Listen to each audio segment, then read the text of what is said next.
You're listening to the Shoot Your Shot podcast. I'm Megan. And I'm Jen, and we are two boss babes sharing our journey and inspiring you along the way. I am a wedding photographer and videographer, and Jen is a mobile bartender. And today we're talking about how to be your own boss. Let's dive right in. So this episode is really to allow you to have some tips and tricks on how to become your own boss and how to smoothly transition from if you were not an entrepreneur before, if this is your first time being an entrepreneur, and really just tips that we had along our way to stop you from any hurdles, because starting your own business is not easy at all. It's actually very, very hard. So it's not for everyone, and there's a lot of stages to help you start that business, legally, personally, mentally. And I think today we just want to share kind of some challenges that we may have had to allow you to maybe not have those challenges as well. Mm-hmm. I think the first thing is to determine like how you want to be your own boss. Are you a solo entrepreneur? Are you going to have team members down the road? Are you going to do all of this on your own? And if so, what does that look like for you in your lifestyle? I think that's something that Megan and I really have two totally different lifestyles. Megan's a little bit younger than I am. I'm a mom. I'm married. So my life is very different. Do you want to explain yours a little bit? Yeah. So when I started my business, I was working in a 9-to-5 job. I was 19 and 20 when I decided to start my business, and I just kind of took everything full throttle. I had no other responsibilities. I mean, I have a dog at home and a cat, but like besides that, like I'm not a mom. I didn't have rent to pay. Thankfully, I was still living with my parents at the time, so like no bills whatsoever, which is I'm still very, very lucky to be able to be living with them now. But thinking about my life in that kind of context versus Jen, you have a husband, 2 kids, a house, like you had a lot more weighing on your shoulders than I did. So just determining what your personal life needs versus what you want it to look like, and figuring out how you can switch it into like incorporating your business to support the life that you want. Yeah, very different. I think it's really interesting because we also started our business at 2 different stages. I was in corporate for 13 years, and I was talking about this, but the pandemic hit, and that is kind of what inspired me to start my entrepreneurship journey. And I probably would have never started it if the pandemic didn't happen, because I loved my job. I loved what I did. And now I can't even look back at that. I probably will never go back to working for someone else, because the lifestyle that I have now and the passion and the love for being able to be my own boss has totally made me realize that this is my path.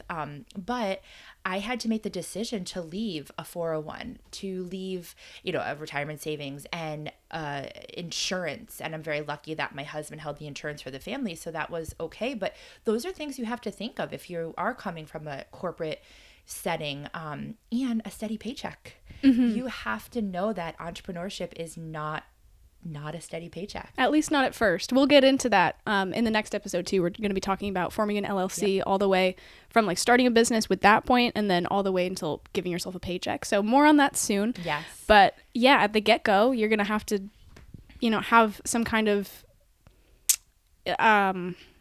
savings to fall back on and to get your business started, because starting a business is really, really expensive. Yep. So, so diving into, again, what you want yours to look like. Are you setting business hours, which we're going to dive into? Are you working hours that are not set like I do? And I guess we can jump into that. I can kind of explain how I run my business as my own. I'm the CEO of my business. So I work in pockets, and that's just what realistically works for me. I am a stay-at-home mom, part-time, I guess you could say. My kids are only in school 16 hours a week. So those other hours, I am with them all the time. So it's very hard to run a business with them home. So I work at night and I work in the morning, and I work at pockets when they're doing something on their own. So I don't have set business hours. I work my calls with clients around the times that I know that there's going to be no distractions for me. So whether that's the 16 hours that I'm not with my kids, or, if my husband does come home and he's able to watch them, but I have to be very strategic on the times that I run my business. And it's very hard because you want to pick up your phone and you want to call a client, or you want to start that to-do list, but I have a lot of distractions and I am a multitasker. So distractions for me are really, really easy to happen. So I think you really need to figure out the best way that you're going to work it. So for me, pockets work, but I know you're a little bit different. Yeah. So for me, I don't know. Recently I've kind of been working in pockets, but I think that's just because this is the slow season.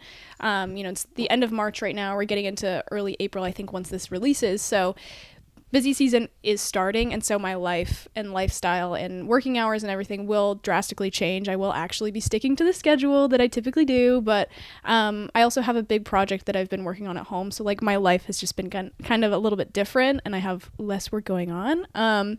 But I do love the flexibility that we have with that, that there isn't anybody that's like checking if we're on the clock. Like, I love that you are able to work at night if you need to. Like, if I need to work on something outside in the daylight, I can switch my hours and I can work at night and do the me time during the day. Like, if that works better that day for me, then I can do that. I can schedule doctor's appointments. Like, I love the flexibility with that, and that's where I really love being a small business owner, because I really hate being stuck to a certain schedule just personally. But when it's a schedule that I can set myself, it's a totally different feeling. So during the busy season, when I actually have weddings to edit and I have clients to get back to constantly and meetings to schedule, I do have those things now while I'm still booking clients for 2023 and 2024 right now.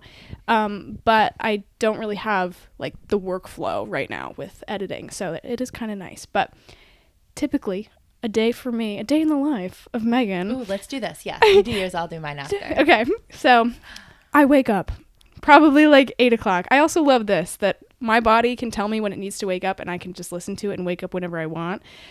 Oh, so you don't have screaming toddlers that wake you up? Absolutely, yeah, exactly. I have a very quiet you have dog. A dog that may give you a kiss, but yeah, she cries outside my door in the morning because she wants to come and lay with me. But that's it. I don't really set an alarm clock. I mean, my kids are mine, but even I agree with that, not to interrupt you, but I agree with that. Like, we don't have to have an alarm clock. I love that. I think that is like the most rewarding thing as an entrepreneur that you could have. Yeah. I mean, and also because there's so much riding on your shoulders, like, it's nice to be able to get the sleep that you need and just saying, okay, I needed that. Yep. And then you can get to work. Mm-hmm. Like, you can work extra hours if you want to. Like, if you want to sleep in until 10, you can work until 6 or 7. Yep. Like, you can do whatever you want. And I love that. Keep doing your day in the life. All I right. interrupted you. I'm sorry. So I typically wake up at like 6, 7, or 8, but depending on what time I went to bed. If I had a wedding the day before, I usually sleep in a little bit later because it has oh my gosh, it's like different than a workout. I don't work out, so I guess I don't know, but you get sore. A wedding day really kicks you out. So anyway, I wake up 6, 7, 8. I like to have a slow morning. I usually read and eat something, and then I get going. So I respond to emails first, go through my client management system. I use HoneyBook for all of my emails and contracts and invoices. So I go through that. I go through my Instagram, my Facebook, see if there's any messages and DMs from people, because sometimes people inquire through there. Go through my email, all of that, and then I typically get into my to-do list. So I set a list the night before, the day before. I have a planner that's like every day of the week, and I like to write down a list of what I'm going to do tomorrow, what I'm going to do for the rest of the week, see if there's any meetings or doctor's appointments or anything that I need to like schedule around. But yeah, I go through that list, whether it be edit this gallery, create this reel, research new Instagram audios or something, and just come up with a list of what I need to make that week happen, I guess. And then I typically end the day at 5 or 6, and that's it. If anybody messages me past then, I try not to look at it. And if I do look at it, then I just write down a little note. I have also a to-do list app in my phone. So I have like the widget super big on one of my screens, so I can like keep adding my to-do list when I'm outside of the office. And I found that to be very helpful. But what is your day in the life? Much different. I can't wait to share this, because there's some days where I joke, I'm like, how am I running this business? Because I'm a hot freaking mess. Like, it's all in here. And you joked one time, we talked about this in another episode, and you're like, you don't forget things, like, because I tell you that I'm not as organized as you by any means. Like, I am a scattered entrepreneur, I guess you could say, but it's what works for me. It really does. So just a quick question. When you have your, office hours and when someone messages you, do you put notifications? Do you turn them off? Or is it just like yourself will, like you can do it, not look at your phone? I can not look at it. Okay. I mean, most of the time if somebody will send me a message, say if it's like a text message, I'll read the beginning of it where it pops up on my lock screen, and then I'll be like, okay, I'll look at that later. And then I'll write in my to-do list, I'll be like, oh, Emily emailed me, and then I'll remember to go back to it. But for something like HoneyBook, I have a HoneyBook app on my phone, so I get 2 notifications for HoneyBook to my phone. I get the email and the app notification, so I can like open it up and read the entire thing and still have like the email or the app notification. Yep. So it's like still like on my phone. It doesn't disappear. That's my biggest thing about when someone texts me. I'm the same thing in my email. Like I keep things unread until I actually do it. And I was the same way in corporate. And that's what worked for me. My inbox was always clean. I had only the things I needed to do in my inbox. Everything else was like organized into a folder. Now using Gmail and using Google, I'm not as organized, I feel like, in that way, because it's laid out a little bit differently. They kind of combine emails. I don't love it, but I'm learning it. But a notification, like having an unread text message, means I still have to do it. So I feel like lately I've been turning notifications off because I'm not the same way. If someone texts me, I'm going to read it. I'm going to try to respond. I'm that person that usually responds right away. I wait. And then even for HoneyBook too, if I am going to be working late, like say I'm working at 7:00 at night, like I switched my day or something, my clients don't need to know that. Yep. And so if I'm responding to emails like at night, I'll do a schedule send so that it will send at 8 in the morning. Genius. Or 9 in the morning, so that my clients think that I'm working during office hours, even if I'm not, because that kind of reestablishes the idea with them that I have working hours. And if I'm emailing them at 8 at night, that I'm going against my own policy basically, and they're going to be like, oh, but she emailed me at 8, so I can text her at 8. I love that. So. We're hosting this vendor event, and I sent an email. I don't know if you saw the time I sent it, but it was 1:00 in the morning, and I didn't want to send it because I didn't want people to know I was up working at 1. But I was like, I didn't know you could schedule an email. Mm-hmm. Yeah, on HoneyBook, there's a little clock. This is through Gmail. You can do it on Gmail too. Schedule send. Mind yeah, blown. Okay. I know. I love that tool. I love it because I think setting working hours is like a huge boundary to have between you and your clients, especially as like in the wedding industry as a photographer, and with you too, because you're working with brides and grooms and couples. And just events in general. You're working with people who... You're working with people. Have different, that's the point. You're working... Exactly. And people who have different hours. So like we work on the weekends. They don't, for the most part. Like that's when they can do it because they're either doing their 9 to 5 or whatever it may be. So weekends for them, they feel like they're going to get... But I feel like they're also... They understand... Like, I feel like our clients do understand that we work weekends. Yeah. Do you feel that for the most part? I think so, but at the same time, like during busy season, like I'm working on the weekends, but I'm not in the office because I'm at a wedding. Yep. So like if somebody messages me... Sorry, that's what I meant. I meant that we're not responding to them. Oh, right. Yeah. No, that can be hard. And usually I'll just respond and be like, oh, I'm at a wedding today, but I'll take a look at this tomorrow. And they're just like, oh, right, of course, like have fun. And it's fine. I have something on HoneyBook. I'll go into my day too because I think it's very interesting. Yeah, I would love to hear opposite. It. Yeah. But I think, so for HoneyBook, when someone sends me an email or like a request or inquiry, whatever it is, I have an auto response that says, especially during busy season, if this is on the weekend, please expect a response on Monday because we're busy pouring drinks. That's really cute. Yeah. I should add that to mine. Yeah. Because when people reach out, I have a general response that goes back out automatically. That's like, here are the steps in booking. Step 1, reach out. Done. Step 2, schedule a consult call with me. And it's like step by step. I should add that at the end though. That's like, if you're reaching out on a weekend, expect a response on Monday. On Monday. Yep. And then they're understanding that you have events this weekend. Even if you don't, you may be doing something personal, whatever it be, but they just have that extra expectation that they're not going to get an email right away. Right. And like, which is nice. We also deserve a day off. Yeah, we do.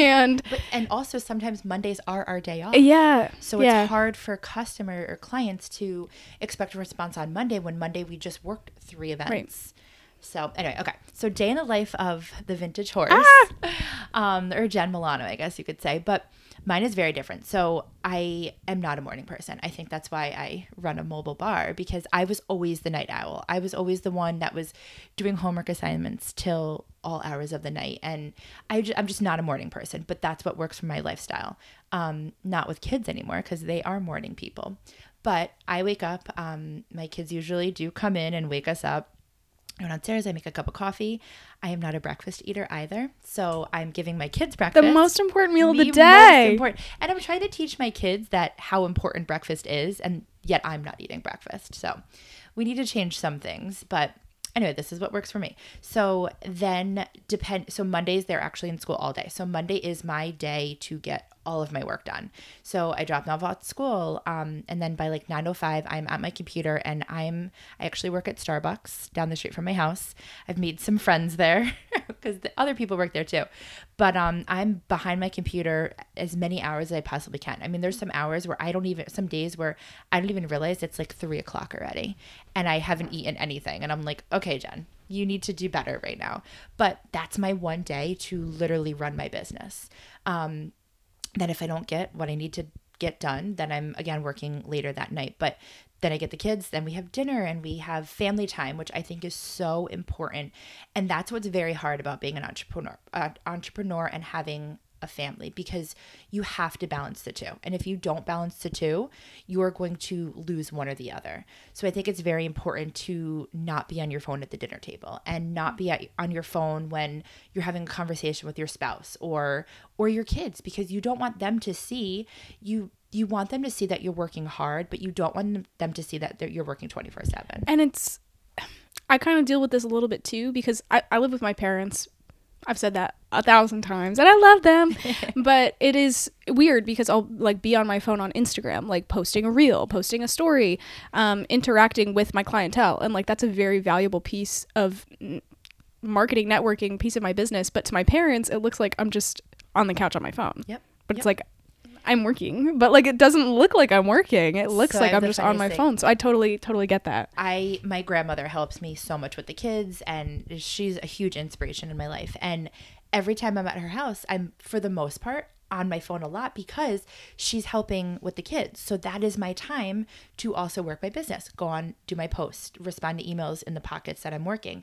But she just sees me on my phone. It looks really rude, but it's like, I finally had to say to her, and tool. she probably is going to listen to this podcast because she listens to them, but I've had to say to her, like, I'm running my business in these pockets of times. Like, I'm not trying to be rude or disrespectful, but this is my time that I have to work. When I go home, that's my time that I am with my kids, and my attention is for the most part on them. And I think that that's very important, because I want them to see that, and I've always said this, like, I want them to see that I can run a business and be a good mom at the same time. And nobody's perfect.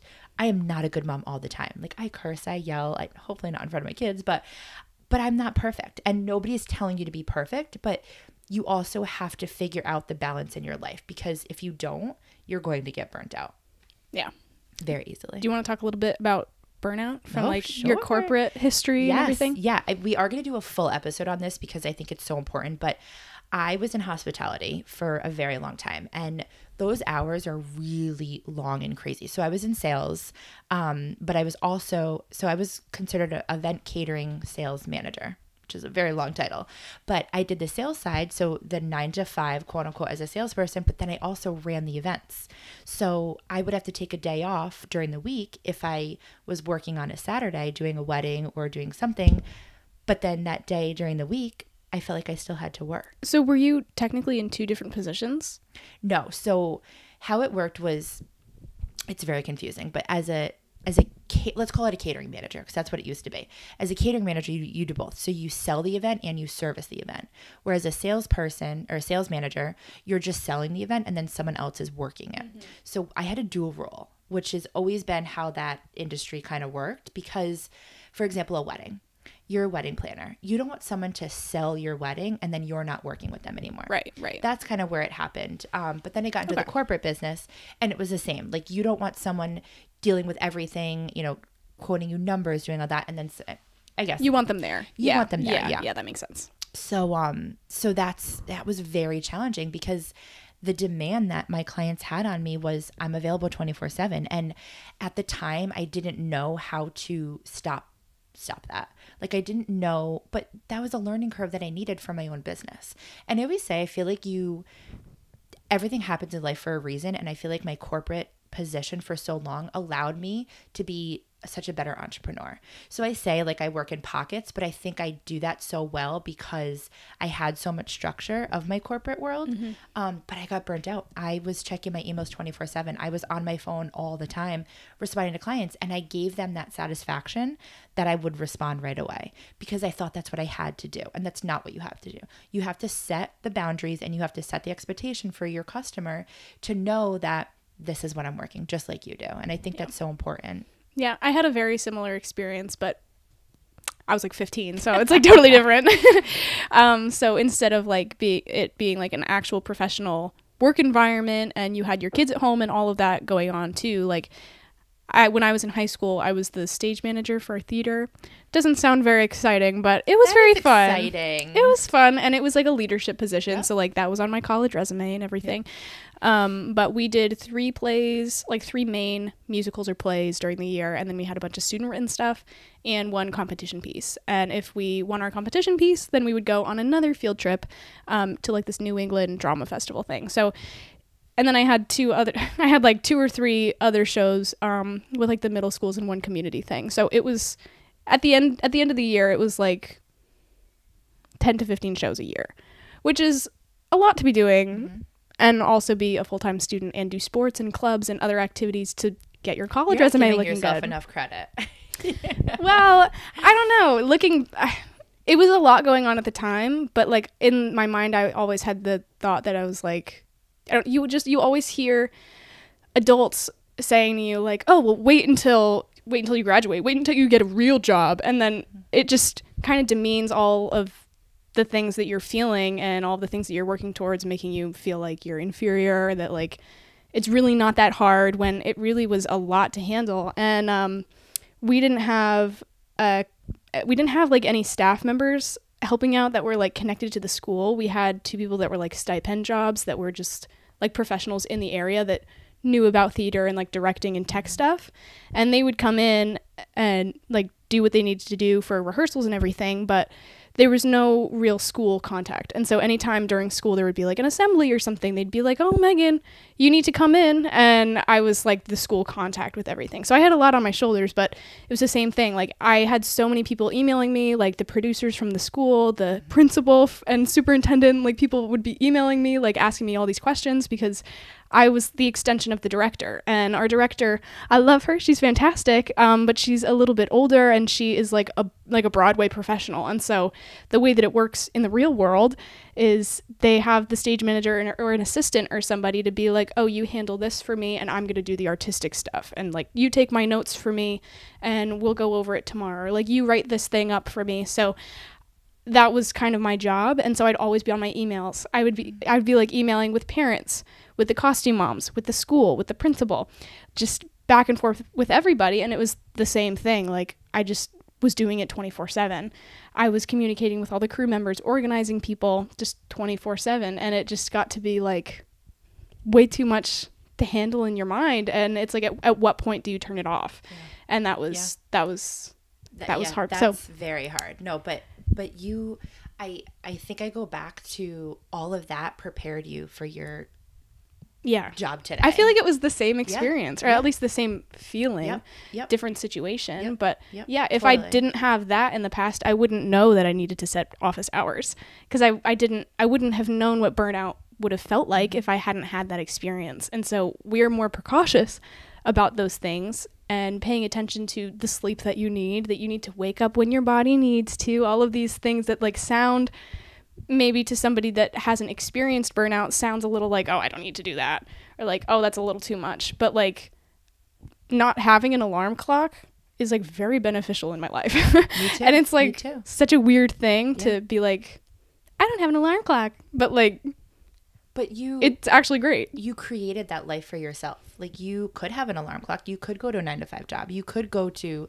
we say 9 to 5, but whatever your hours are, where you have to be at a certain place at a certain time. And we have to be at a wedding at a certain time. Like, our alarm clocks are just different. It's not that morning alarm clock. And I never thought that I didn't want that, but I always hated my alarm clock in the morning. Yeah. So maybe it was something that I always needed in my life, but yeah, but I think we deserve that, because this is the journey that we wanted, and we wanted to not have an alarm clock. And I think that's the silliest thing to say, like, oh, you don't have an alarm clock, but that's such a huge benefit. Like, it really is. And I think I forget about that sometimes. Like, I really do. Like, also, one thing that we talked about, being your own boss, like, how amazing is it being able to go to the grocery store on like a Tuesday when there's nobody else there? I think about that all the time. Like, oh my gosh. I feel like I've said I have so many doctor's appointments, but I'm perfectly healthy. I go to the doctor like once a year, but it's the same thing with like doctor's appointments. Like, you can go to the dentist and they can be anytime. Like, when do you want me to schedule you for? Is there a day that works best? I'm like, no. Whatever.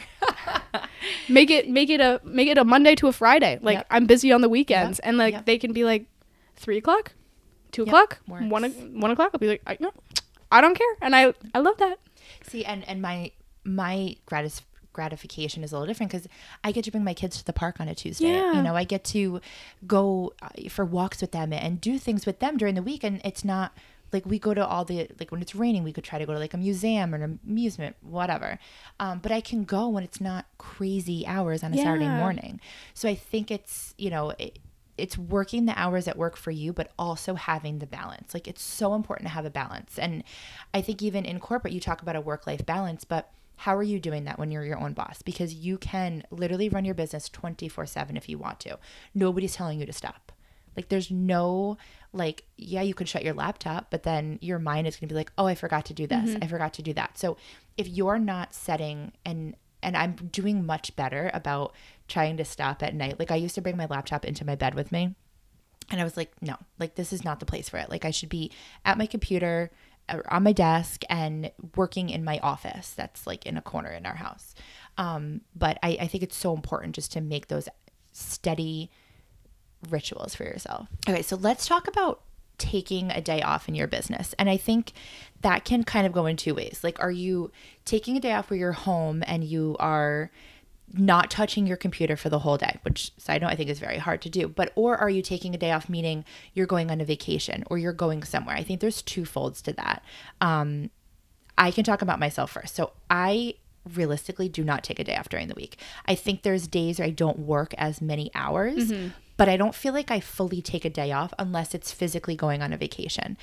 But again, that works for me. I don't feel like I'm in a burnout stage. I don't feel like I need to fully be like, okay, Friday could never be a day off, but like Wednesday is my day off from the business. I think personally and mentally that would stress me out more than being like, okay, I'm going to work for a half hour tonight and just respond to some emails. Like, that to me, but I didn't work all day. So it's like, that to me, yes, it's a day off. I'm not fully shutting my computer, not working the business at all, but I'm not working 8 hours. And truthfully, I don't think I've ever worked an 8-hour day in this business. Like, I just don't. And that's the benefit of me being my own entrepreneur and working these hours that I feel benefits me and my business.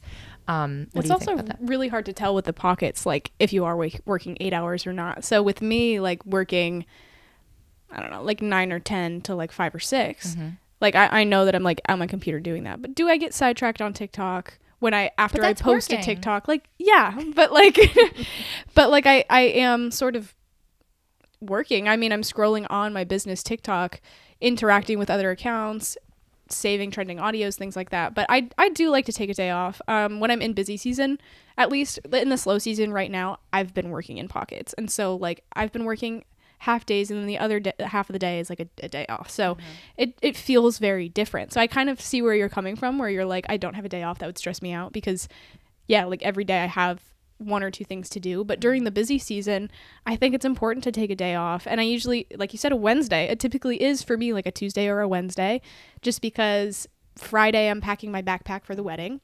Monday I'm backing up all the photos, and Tuesday I'm doing all the sneak peeks. So it's like Wednesday is like the solid day for me to take a day off. But again, like vacations and things that you mentioned, I save a weekend a month to not book. I put it in my calendar. I say don't book.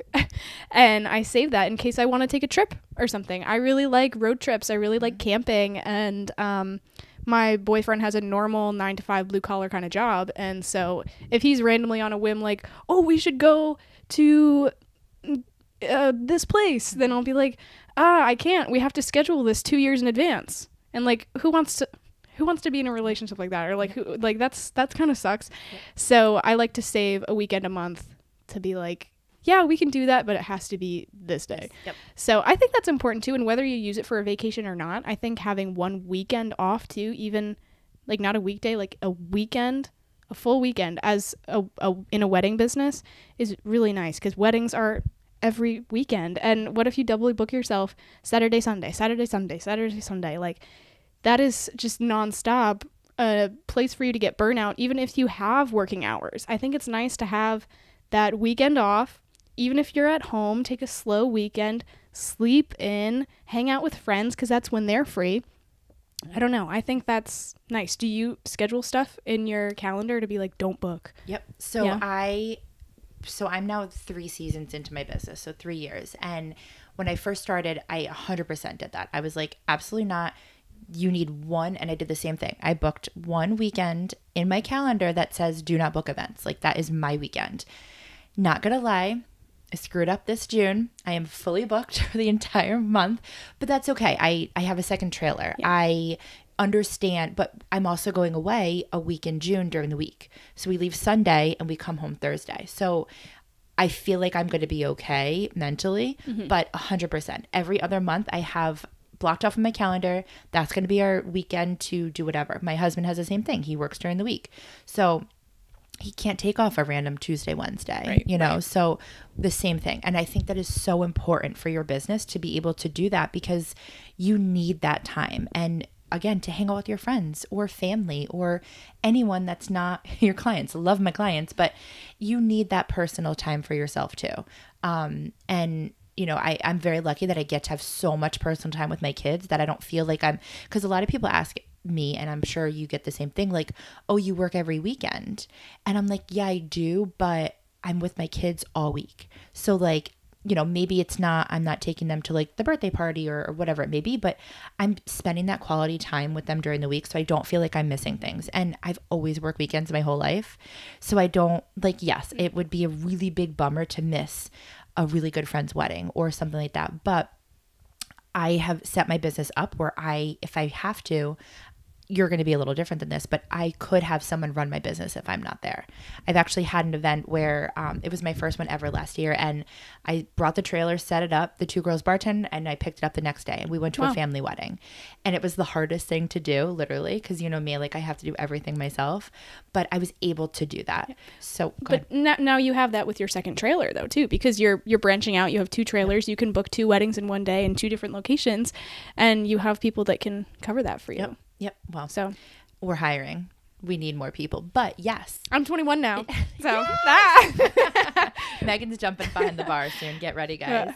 But I just think it's so important to be able to have that weekend. Yeah. Especially when you're in a weekend industry. But how hard is it to say no if you get a booking? I know. It's so hard. Oh my God. I have one story about like October. So October is like the busy season is fall. So I have double booked weekends, like maybe like an engagement on a Friday and then Saturday, Sunday wedding, like every week in October. But I am also taking one weekend off. I'm taking the last weekend off, and I'm going away for a conference. So it's like half of the month, I guess, I'm booked. But like personally, like my life is booked because I'm driving all the way to Pennsylvania and will be at this conference for like, it has nothing to do with photography. It's like a totally personal thing. But my life like is fully booked. So I keep saying like I'm fully booked for October, but it's like, I guess I'm only like half booked for October if I think about it in like the calendar view. But like it's double weekends, Saturday, Sunday. Yeah. Why did I start talking about this? What did you ask me? Shoot, I just forgot too. I forget. Moving on, I guess. Yeah. But I don't know. We'll see. But I think taking one weekend off is really valuable. And like you said, like your friends have a different schedule than you. So like you need to be free on the weekends if you ever want to like hang out with somebody, or like if you want to take a trip with your spouse. Like, they have a totally different schedule than we do. And so, like, you need to be able to have that flexibility to make that happen, I think. I have a question for you, though. You were talking about, like, you struggle to, like, turn it off. And, like, if people text you, if your clients text you and ask you a question or something, you typically respond right away, or you try not to. But how does it, like, it just go into that a little bit further? Yeah. Do you respond right away, or do you write it down and say, like, do this tomorrow? So if it's a text message, I try to respond right away. And then if it's like something I have started adding, and this has been a godsend and life-changing, I've started adding anything, like literally, I mean, also including my kids in my calendar too, because that's very important. I need to sign them up for summer camp. Like, it's in my calendar on Monday today, which I haven't done yet, to sign them up for camp. And if a client, or more like personal, I think, is with the text message. But now that I'm working with vendors, becoming very close with them too, we do text each other things about work. So I try to leave it open. But if I read it, then I try to put it on my calendar and be like, do this or to do. But I do respond right away. And I think that's something that I need to work on. So you have clients use your phone number to text you? Or No. More like, I guess I'm just more using like for you and I, like we talk a lot of business on text message. So like if you were to text me at night, which you don't because you're good about that. But if there's other vendors that I work with too, who we will text each other at night. I'll try to either keep it open or I'll respond right away. And I feel like that's but it works for me. Yeah. So how do you communicate with your clients? Is it strictly HoneyBook? Yes. Yep. Strictly HoneyBook. And some will email me outside of HoneyBook, and I actually respond to them in HoneyBook. That's what I do too. Yeah. I mean, you guys also don't just know. Yeah, like, just a preference. Like, if you don't use HoneyBook, what HoneyBook does is it's basically like an email format of all the records of all of your clients. So if you've ever corresponded with them, it's in their specific like client portal on HoneyBook, and it's godsend. Like, it literally is. I always tell Megan this all the time. Like, I could not run this business without HoneyBook, and we should be getting paid. They could be a sponsor for our podcast. Well, we can put our referral code in the show notes and in the description, so you can get 20% off your HoneyBook year. It's really, I don't remember exactly how much I pay for it, but I feel like it's not even that much. I think it's $39 a month is really? What I pay. Yeah. I pay yearly. Oh, okay. I do monthly. I think I pay annually. So you probably get a discount. So you're smart, which we're going to dive into outsourcing things in a second. But I guess HoneyBook, we can dive into that. HoneyBook is an outsource for us because we pay. We pay for the system. We pay a percentage to, so as a client, you can pay your deposit, your final payment. You could do a payment plan. It's so user-friendly. There's a calendar with all of your events in it. It is great. And I feel like it gears to a lot of vendors, especially when you need a calendar, like more client, like event-based, I guess, but it could be for anyone, I guess. I think it could be for anybody. There's a lot of features in there. There's a way to track your expenses. You can send people contracts and invoices for them to pay directly. And then there's also a way to book mini sessions too. So that's kind of a new feature, I'm pretty sure. And that's kind of cool. But it's just like a really great client management system with just emailing people, because people can respond to your contact form, like on your website. They can reach out as a new client, and you can have like automated messages sent to them that's like, oh, I'll get back to you, and then you can respond right there. And it's just like a nice portal for them to sign into their account, see all of their documents in one place, see all of our emails and everything in one place. It's just like very user friendly. So it's called a client management system. It's HoneyBook, but there's a lot of different options. There's Dubsado, which is basically the same that I've heard. I've never used it. I've only ever used HoneyBook. Me too. But for photographers, there are also some other services that are popular. What is it called? There's one, I think SmugMug might do it. Okay. There's like some website makers. I think Square does a lot for people too. Oh, Square might have it. Wix might even be able to do invoices and contracts. But there are some websites that photographers use that are your website and portfolio, your gallery delivery service, and your client management system. So you can look into that and see like if you want to do all three things in one place. But for me, I really liked the flexibility of Wix. I really liked the like interface and everything with HoneyBook, and I really like using PickTime and their shop options. So you gotta kind of juggle which one you think, balance like the scale, see which one you think is more valuable to you and your business, and just compare the pricing too. And we can get more into financials and pricing with being your own boss, but keeping track of all of your expenses and subscriptions before you even start your business and be like, okay, what can I afford to spend? What's my cost of doing business every month with just my subscriptions? And go from there with how much you think you can pay yourself and how much you think you need your services to cost. So I'm hiring Megan as my bookkeeper. I'll do it. I don't mind bookkeeping, honestly, which is kind of weird because I'm really bad at math. Okay. But I dread every second of it. It's what's today? We're filming. It's March 27th. Yes. I just gave my tax guy all of my stuff. See, I gave my tax guy all my stuff the day it came in the mail. Yeah, no. Okay. So this is... He said I was the first one to return it. Oh, my God. See, my tax guy would love me if I did that. But so going into outsourcing, and I think that is a huge thing of being your own boss, because you can, as much as you think you can do everything, we can't. Yeah. And it's very hard for me. Even back in my corporate days, I had an assistant, and I did not do the right manager role on prepping my assistant to become me, which is the whole role of you having an assistant, because you want to be able to move on to the next level. And if you can't move on to have someone fill your position, it's going to be harder for you to move on as a manager. And I would always keep everything to myself because I felt like I could do it the best way, which is so bad. It's not the right thing. And even in this industry now, I feel like I'm still using those same bad errors, I guess, or bad habits, that we're going to call them habits. Because I have an amazing woman who's helping me run the second trailer, and I feel like I'm not allowing her to be as involved as she wants to be and can be. Gotta let go a little bit. I know. I need to put on. It's funny.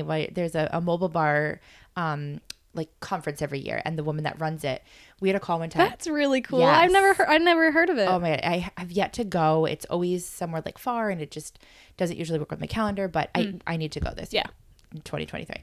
But we had a conversation one time, and she's like, you need to put your CEO hat on and take off your everything else. Like, to be a CEO, you have to allow other people to help you. Yeah. And just think of any corporation or any business who has a staff and employees, and how they got there was because they allowed other people to help them. Yeah. And I think that's so important, to allow for not being burnt out as soon, and allow for just the stages in your business to be moving along. So one thing for me is QuickBooks, taxes, bookkeeping. I literally cringe. It literally, like, talking about it right now, I'm cringing because but I also haven't made the move in my life to hire someone, because I feel like I'm wasting my money by doing that. I can't do it. I don't have the means to do it. But yet, if I were to hire someone to do that, I could focus on so many other things to be able to replace that revenue. I could probably, during tax season, I could reach out to more people because I'm not and I stress about it. It frees up your time, and not even just on taxes and financial stuff, but even like your social media. You could outsource all of your Instagram posts and like your social media, everything, to somebody else. You could have somebody be a virtual assistant to respond to all your emails for you. I personally like to respond to all of my Honeybook messages and DMs and emails and text messages from clients myself, because I'm the one that's going to be shooting. I'm the one that's going to be on the phone with them. So like, I'm the one that knows my schedule. So I don't want anybody emailing them to be like, oh, Megan can talk to you on Tuesday at 5. Like, I want to be able to have the control over that. But like, that's an option too. Like, if you're more of like a product-based business where you're not meeting your clients and you just need somebody to respond to questions and feedback and when's my order coming in, like, that can be a very valuable thing to free up your time to actually make the products yourself.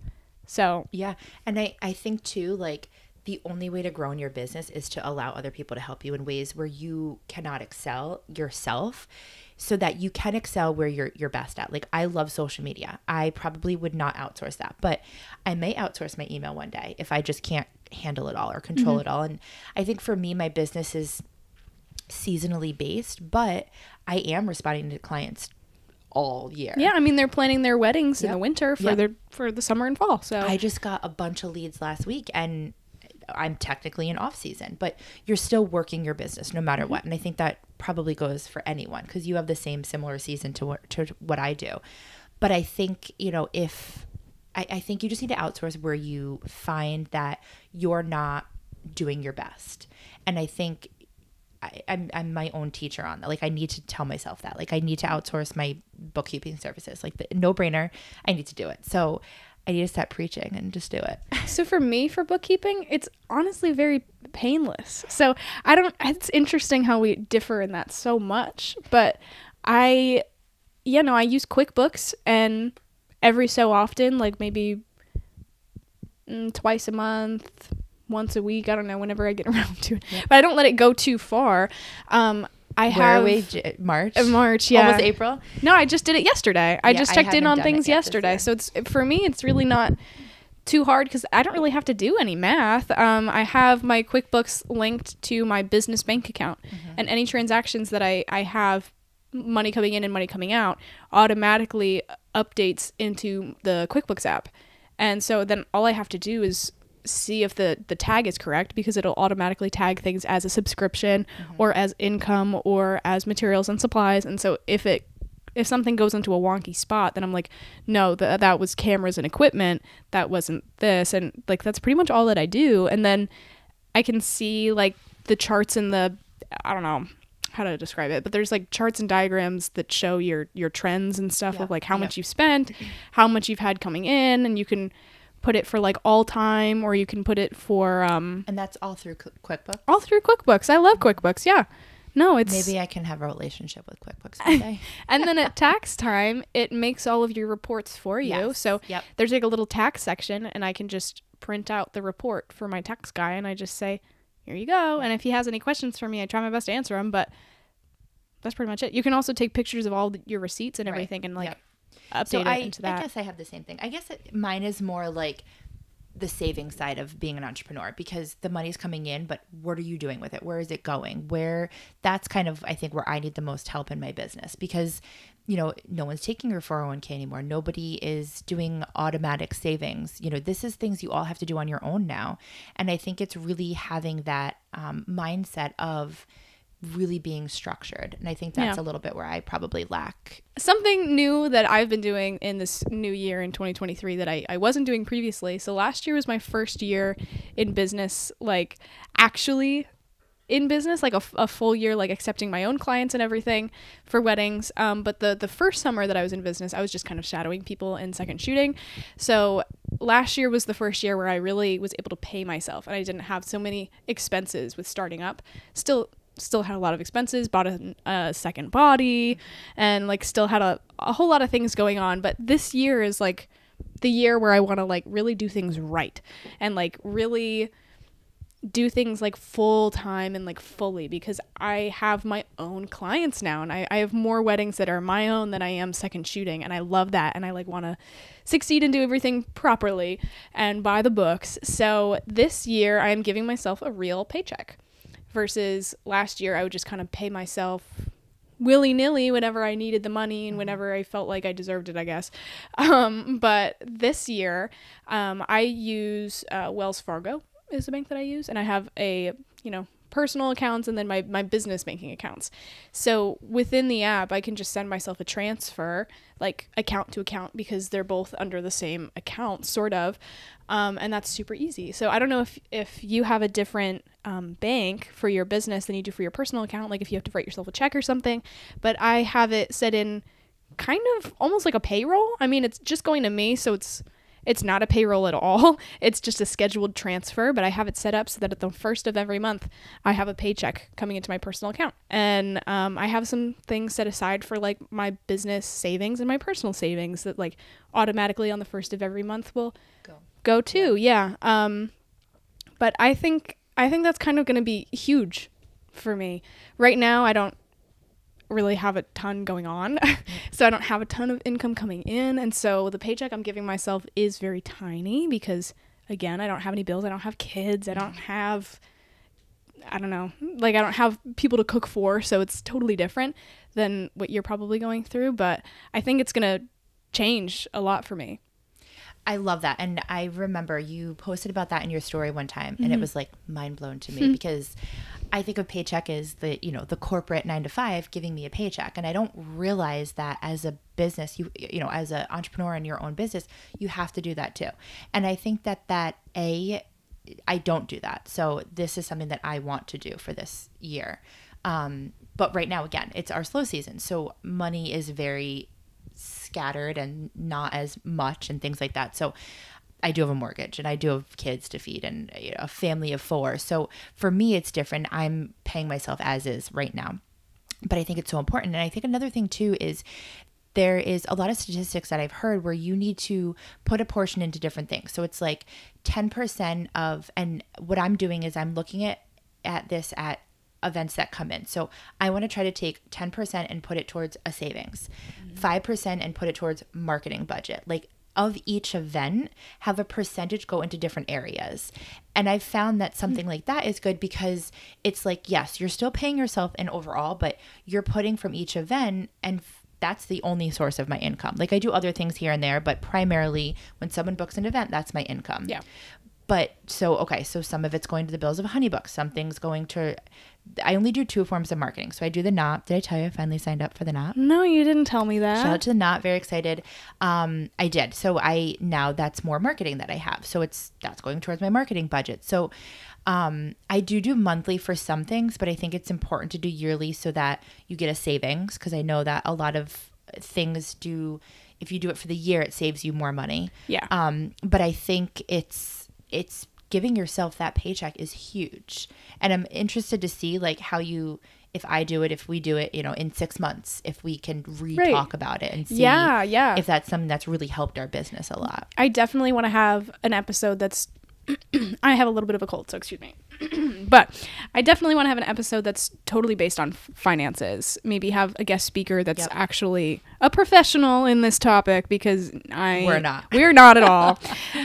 We just know what we do and how to be your own boss. Like we know how we've been doing it, but there are definitely ways that we can both improve a ton. And like with the bookkeeping, with financials, like I'm very bad at that. As much as I feel like it's a breeze and QuickBooks makes it so easy, it's like I'm not very good at managing it, I guess. So what you're talking about with having a budget that's for marketing, having a budget for this, having a budget for that, I've just started to do that with my personal finances. But I don't know why, but I didn't think about doing it for my business. So that's kind of, I blew your mind when I was on my stories. You're blowing my mind right now, because I'm going to start doing that. I'm going to set aside, this is what my cost for subscriptions is a month. This is what my cost for this is. That's really smart. That's really smart. I love that. And I think that we're here to tell you that we are not perfect. And it may look like we do a great job on social media and things, but I know for me behind the scenes, like finances are, not that I'm struggling, and I'm very blessed that I'm not struggling, but we're all struggling in different ways, but I feel like as an entrepreneur, when I start to struggle, I figure out other ways to make an income. Like I did a social media class this past year. I do coaching calls, for one-on-one. And I feel like every time I'm like really struggling financially, like I'll get a coaching call and I'm like, yes. And my aunt always jokes, she's like, that's the universe like helping you out. Like you're putting things out there and the universe is rewarding you. And I'm a very big believer in that now. And I feel like if you do good, the universe is going to reward you. I had the same thing. And you might remember if you're on my stories, but I had a similar thing where I was feeling very overwhelmed when I started to do the budgeting, where I really like sat down at the beginning of the year and went through like my financial history and was like, am I doing okay? Am I not doing okay? Am I using my money wisely? Am I spending it too much? And I had like a breakdown moment where I was like, I'm going broke. And then I was like, I'm not going broke. But like, I was like very stressed out. I was like, I blew through my money like really fast. I bought way too much equipment. Like I could have waited for this. I could have waited for that. And then all of a sudden I had like 5 bookings in 1 week, and it was able to pay myself for like the next 3 months with just that 1 week. And I was like, wow. Blessed. But I believe in karma. I do believe in karma. And 100%. You put out good energy will come back to you. And it was definitely a surreal moment with that, because I was like, wow, damn, this 1 week is going to support me for the next couple months. Like that is wild. Yeah, but it's crazy. But I think that again, like we're here to tell you that if you feel like you're going through those hurdles and like right now you're at a low time in your business, just know wait that, for it. Yeah, it's going to come. And as long as you continue to be consistent and you work hard and you show up for your business every day, even if you take a day off, the business is going to reward you. Yeah. And it's going to, you spent all that money, but you put that money into the business. And yeah. I feel like the business rewarded you by getting you a new booking and new bookings. And the same thing with me. Like there's days where I don't even get, or weeks that I don't get a lead, and I'm like, oh my God, like, is my business failing? Am I not gonna have money to support my family anymore? Like, what's happening? And then I'll get like 5 leads out of nowhere. They don't all book, but it's again, the universe showing me that it's okay. It's important to take a moment of gratitude every once in a while and be like, I'm living the life that I wanted to live right now, and be like, okay, I'm really stressed out, but like I made it.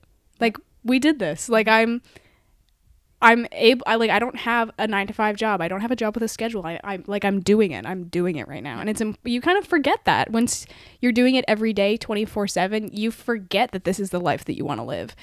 And so it's important to sit back for a second and be like, I photograph people in love full time. That's crazy. And it's like an easy thing to forget once you get caught up in the emails and the marketing and everything. And it's just, and looking at other people. Comparison, yes. But I think also like back to, you know, when you're at a low, we as entrepreneurs like find ways to figure it out. Like we're creating this vendor event and it's going to open so many opportunities for me to network with other people. And I feel like I created this event because I was at a low in my business. I was nervous because nothing was coming in and I was like, what's happening? And I feel like content days, like we create these networking opportunities to then reward our business later because we're going to have beautiful pictures to be able to show our next client. And if we didn't create that content day, we would never have the photos or the relationships that we're going to build from it. Right. So I feel like if you, as an entrepreneur, when your back is against the wall, find a way to figure it out because that's all you can do. You just have to figure it out. Just like you started figuring out your business, figure out other areas to represent your business. You know, they say that like the average millionaire has like 7 streams of income too. We're getting into a finance, but that's what being your own boss is. It's learning ways to support yourself and support your business, but find other ways to bring money in. Go be a dog walker on top of it. Yeah, that's what I'm doing right now. Exactly. And I started doing that more when I had that moment where I was like, yep. I don't have a lot of money. And like it's important to do figure out different ways where you're like what job can I do. You do like Uber Eats or something Instacart. Like that, Instacart, where you can, when you need to, make a little bit of extra money on the side, do some pet sitting. That's what I've been doing. Babysitting, like there's so many things. There's so many things that you can do that you can do on your own just to support yourself a little bit. And I think we'll whole financial episode and with an expert, but I love that. And I when I had my 9-to-5 job, that's something that I was really considering doing, was having multiple streams of income, because it was kind of like a corporate, we can fire you at any moment kind of job. And that kind of stressed me out a little bit because I was like, I'm trying to pay off my car. I'm trying to do these things. And it's like, if I lose that, like what's going to happen to my resume and everything? And so having multiple streams of income is such a valuable thing.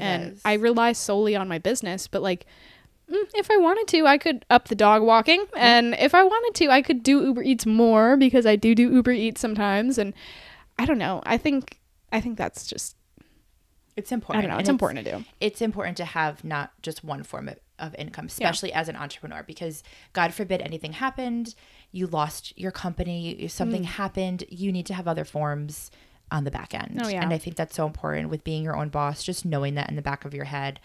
But I think if you're your own boss, you've figured out this far, you're going to continue to figure it out. Yeah.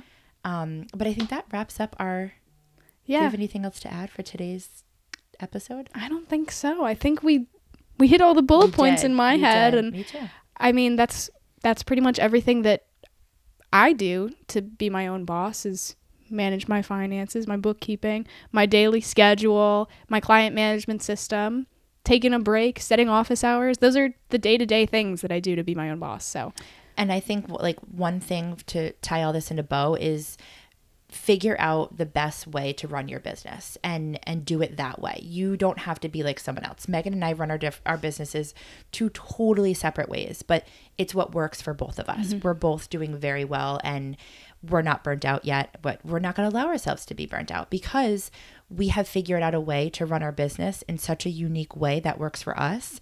So don't have the comparison game to someone else who's running their business differently. You don't know what they're doing behind the scenes. You probably didn't know that I work in pockets when I'm not with my kids. Like, you probably thought maybe I do have business hours or working hours, but I don't, and that's okay. Yeah. And you could have ran your business differently. And I think that's why we're doing this podcast, because we want to show you that you're not alone. You're not doing this alone. And we're here to relate to you. Yeah.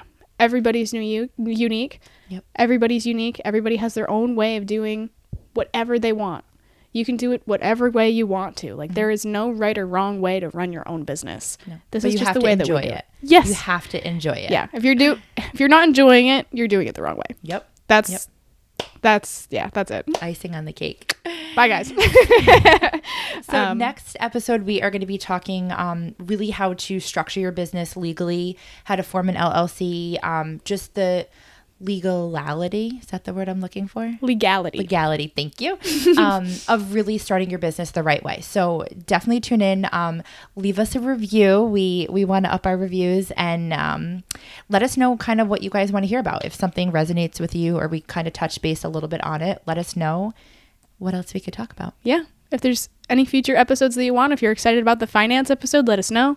If you're excited about the mental health episode, let us know. If there's an episode that we haven't mentioned that we want to do, because we mention a lot of the future episodes that we want to do, let us know. That's about it. Yeah. Thank you for tuning in. Yes. Episodes come out bi-weekly, and we will see you guys next Monday. Cheers.